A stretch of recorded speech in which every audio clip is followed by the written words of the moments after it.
ഒരു കുഞ്ഞ് എത്ര പഠിക്കും, ഏത് ഫീൽഡിലായിരിക്കും ഷൈൻ ചെയ്യാൻ പോകുന്നത് നമുക്ക് ഫുള്ളി കൺട്രോൾ ചെയ്യാൻ പറ്റില്ലായിരിക്കും.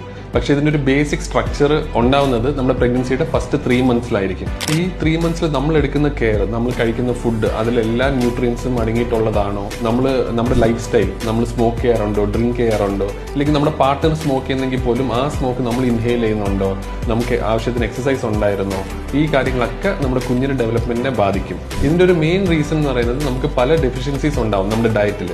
അതുകൊണ്ട് തന്നെ എത്രയും നേരത്തെ നമ്മുടെ ഗൈനക്കോളജിസ്റ്റിനെ കണ്ട് ഫോളിക് ആസിഡ് എന്ന് പറയുന്ന ഒരു മെഡിസിൻ തുടക്കം മുതലേ നമ്മൾ എടുക്കാൻ തുടങ്ങണം.